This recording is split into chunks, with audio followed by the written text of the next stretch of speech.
Assalamualaikum warahmatullahi wabarakatuh.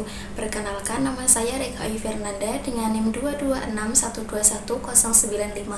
Di sini saya akan membacakan jawaban UTS matkul Akhlak dan Tasawuf. Jawaban yang pertama, membuktikan kebenaran Al-Quran dan Hadis dari sudut pandang ilmiah adalah tantangan yang kompleks, karena keduanya merupakan teks yang religius yang berisi tentang ajaran spiritual, moral, dan juga hukum. Tapi, ada beberapa pendekatan yang sering digunakan untuk menunjukkan keabsahan dan relevansi Al-Quran dan Hadis sebagai standar akhlak. Yang pertama adalah konsistensi dan keaslian teks. Penelitian terhadap Al-Quran menunjukkan bahwa Al-Quran telah terjaga keasliannya selama lebih dari 14 abad. Hal tersebut menunjukkan bahwa tidak ada perubahan signifikan dalam Al-Quran. Begitu juga dengan ilmu hadis. Ilmu hadis mengkaji sanad dan matan untuk memastikan keaslian dan kebenaran hadis. Metodologi ini menciptakan sistem yang ketat untuk memverifikasi hadis. Yang kedua, kesesuaian dengan ilmu pengetahuan modern. Ayat-ayat Al-Quran dianggap mencerminkan pengetahuan ilmiah yang baru ditemukan, seperti perkembangan embrio yang terdapat pada surat Al-Mu'minun ayat 12-14, dan juga asal-usul alam semesta yang terdapat dalam surat Al-Anbiya ayat 30. Hal tersebut sering dijadikan argumen bahwa Al-Quran memiliki pengetahuan yang tidak mungkin diketahui pada zaman penurunannya. Yang ketiga adalah pengaruh positif terhadap masyarakat.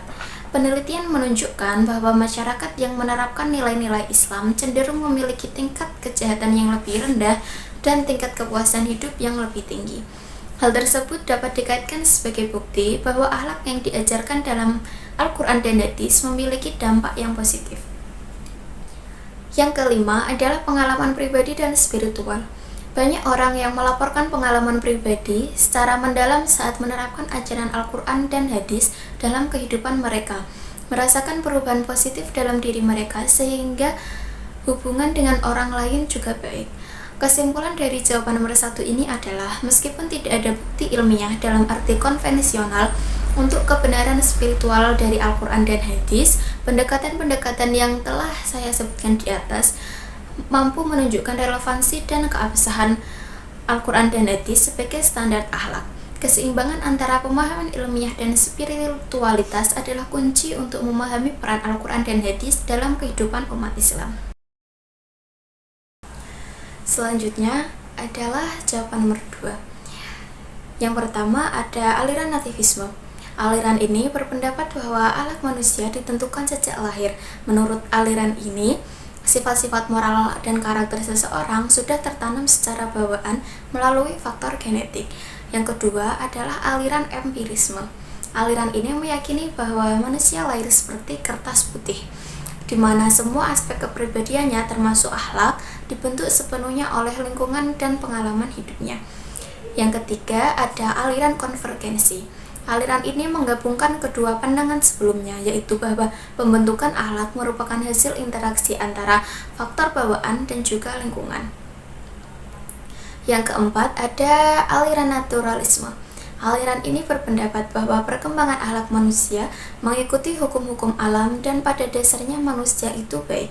Menurut pandangan ini juga, akhlak akan berkembang dengan baik jika manusia dibiarkan tumbuh secara alami tanpa terlalu banyak campur tangan dari pendidikan atau pengaruh eksternal.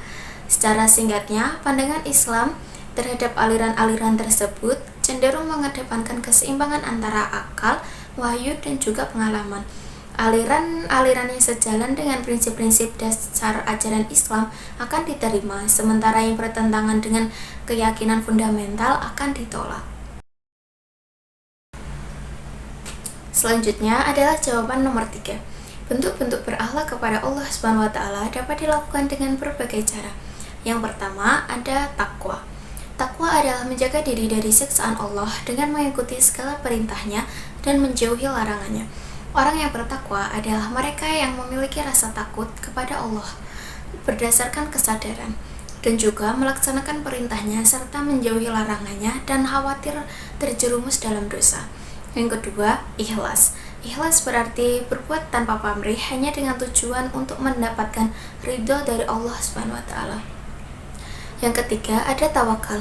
Tawakal kepada Allah berarti menyerahkan segala urusan kita sepenuhnya kepada Allah setelah kita berusaha semaksimal mungkin tanpa mencampuri urusan tersebut lagi. Yang keempat ada syukur. Syukur adalah ungkapan penghargaan kepada pemberi nikmat atas kebaikan yang telah diberikan kepada kita.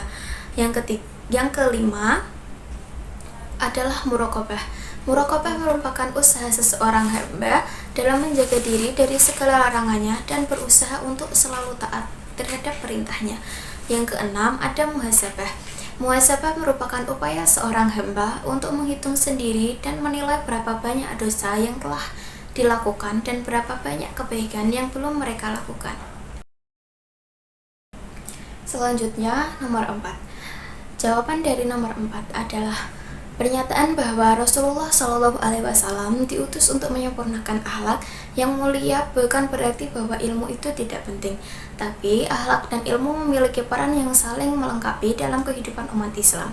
Singkatnya, Rasulullah SAW diutus untuk menyempurnakan akhlak bukan untuk merendahkan pentingnya ilmu, tetapi untuk menekankan bahwa akhlak yang baik adalah kunci dalam menerapkan ilmu dengan cara yang benar dan juga bermanfaat.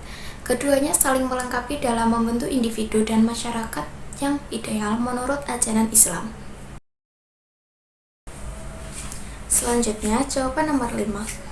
Sholawat tidak memberikan manfaat langsung kepada Rasulullah SAW karena beliau telah sempurna dan tidak membutuhkan apapun.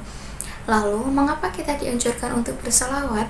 Jawabannya yaitu terletak pada manfaat yang kita dapatkan ketika kita bersolawat, seperti mendapatkan pahala, mendapatkan syafaat dari Rasulullah, dan juga lebih mendekatkan diri kita kepada Allah SWT. Itulah jawaban-jawaban yang dapat saya sampaikan di video kali ini. Kurang lebihnya saya mohon maaf. Wassalamualaikum warahmatullahi wabarakatuh.